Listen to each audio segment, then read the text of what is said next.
A few days later, after completing all the formalities, I took my luggage and left my parents-in-law's house. I told my mother-in-law that I was leaving today. I bowed to her as a gesture of respect. In response, my mother-in-law glared at me. "You've been a lousy wife and a lousy mother from beginning to end," she said. "You're the worst mother for leaving your kids."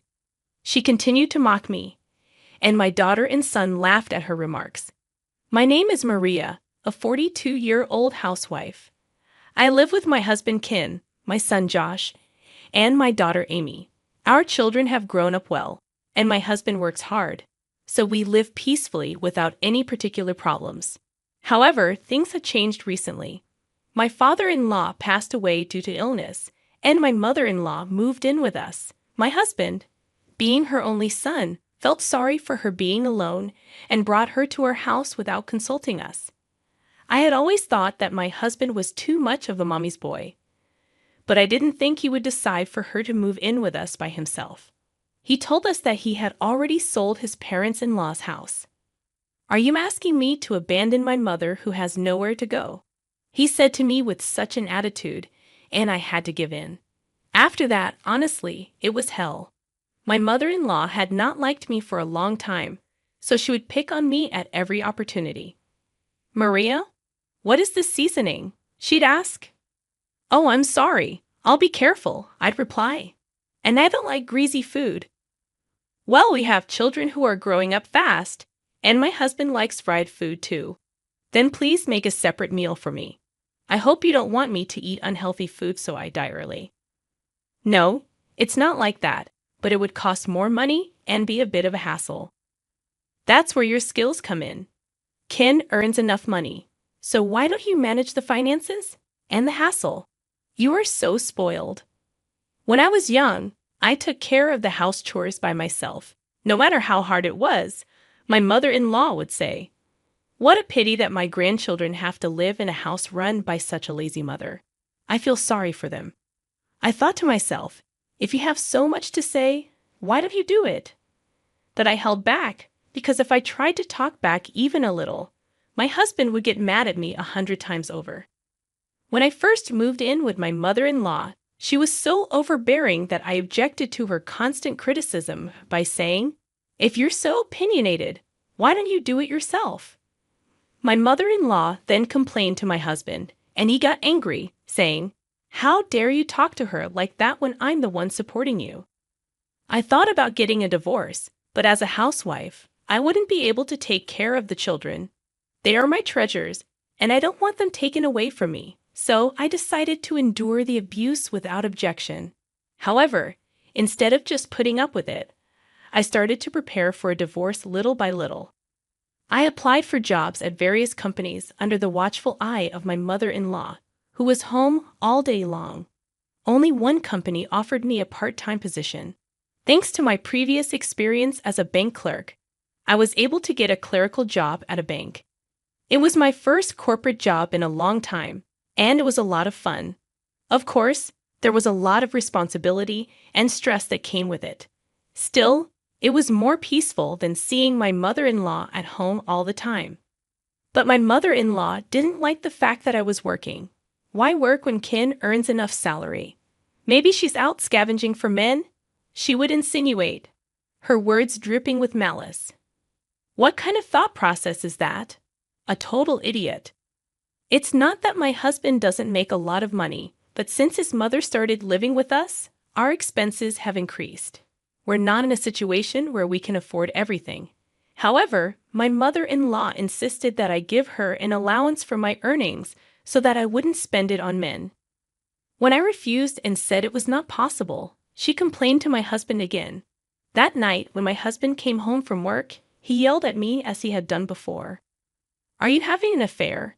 he demanded. "Huh. I'm not," I replied, shocked. "That's what my mother said. She said you're using your part-time salary to pay for men." "I'm not doing that." "Why do you believe your mother's lies?" "Shut up. Then give her an allowance to prove you're innocent." "Oh no," I muttered, feeling defeated. Then my mother-in-law came in with a smirk on her face. "$500 a month," she demanded. "That much? I exclaimed. That's what my mother says, so give it to her, my husband ordered. In the end, I was defeated by the momentum of the two of them. I had to give most of the money I earned from my part-time job to my mother-in-law as an allowance. To make matters worse, my mother-in-law told the children, "Your mother is a horrible adulterer," with a smirk on her face. Even junior high school kids know what that means, and to tell them a lie like that is just awful. It was not fair at all, and it was ruining me completely. Then something happened to make the situation worse. I found out that my husband was having an affair. Despite suspecting me of infidelity, he was the one cheating. This pushed me over the edge. They say that when you reach your limits, you just blow it all out of the water. I didn't want to spend even 1 second with these jerks, so I immediately went to get the divorce papers.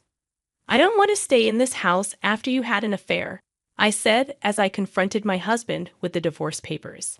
He laughed at me and said, "Well, I don't want an old woman like you in my house." I'm sure he intended to be with his adulterous partner after the divorce. He agreed to pay alimony and share the property without any objection. When the children were asked what they wanted to do, they both said they were going to stay in the house. My mother-in-law grinned at me and said, "I knew you liked your father better than this woman." A few days later, after completing all the formalities, I took my luggage and left my parents-in-law's house. In the living room, I informed my mother-in-law that I would be leaving today and bowed to her as a gesture of respect. She grinned at me again and sarcastically remarked, "You've been a lousy wife and a lousy mother from the beginning to the end." Then she added, "You're such a terrible mother to leave your children. I don't know how much you can make fun of me." My daughter and son laughed at my mother-in-law's comments, and she seized the opportunity to mock me further. "Look, even the children are laughing at you. What a pathetic mother." Well, it was actually the children themselves who said they would stay here, so I'm not leaving them, I retorted. "Oh, I see. So you're a sad woman who was abandoned by her children," she replied coldly. "Well, you can say what you want, but don't forget that you're responsible for everything at home from now on." "Don't worry about that. Unlike you, I'm good at everything," I shot back. "I see. Well then, I really must be going now," I declared, and with that, I left my parents-in-law's house.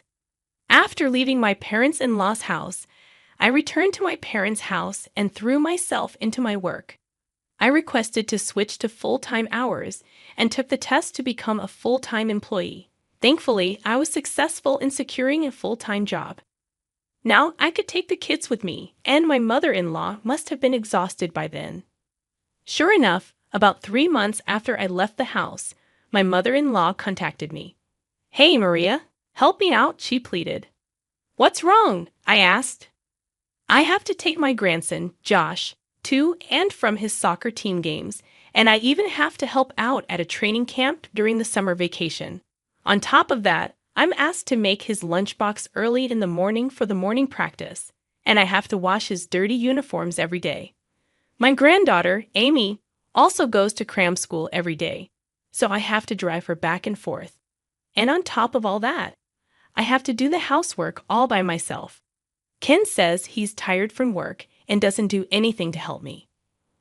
"Well, if you're just complaining, I'm hanging up now," I retorted. "Wait, I'm calling you because I want you to help me, Maria," she pleaded desperately. "Excuse me, I'm already divorced, so it doesn't concern me," I replied firmly. "Don't say that, please," she begged. "No, I won't go back," I stated firmly before ending the call, "but I understand that you're in a situation that you cannot handle by yourself. I cannot entrust my precious children to you." "I will take the children," my mother-in-law declared. "What? But they want to stay here," I protested. "That's because they wanted you to understand how hard I was working," she explained. "What?" I exclaimed, taken aback.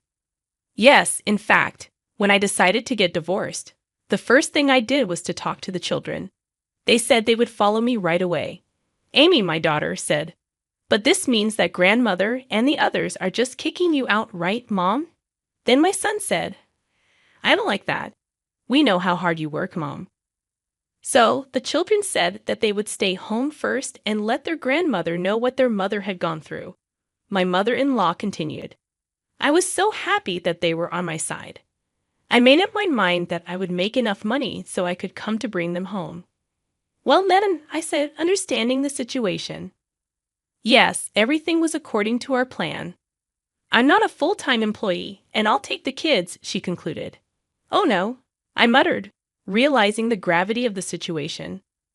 I then hired a lawyer and demanded that custody be transferred. The children wanted to live with me, so custody was easily transferred. When I reported the affair to the company, his boss was amazed to hear it, and my husband was transferred to a department where he would not be able to advance in his career. Because of this, he could no longer pay the mortgage on the house he currently lives in. My mother-in-law has been ordered to work as well. My ex-mother-in-law is furious that her son is telling her what to do. My ex-husband and ex-mother-in-law are blaming each other. They'll probably have to leave the house this way. Well, it's none of my business anymore. Meanwhile, I rented an apartment and moved in with my children. They are growing up to be wonderful children. My daughter cooks, and my son helps me with laundry and cleaning. I wanted to be able to support them to do whatever they want to do in the future, so I will continue to work hard and earn money.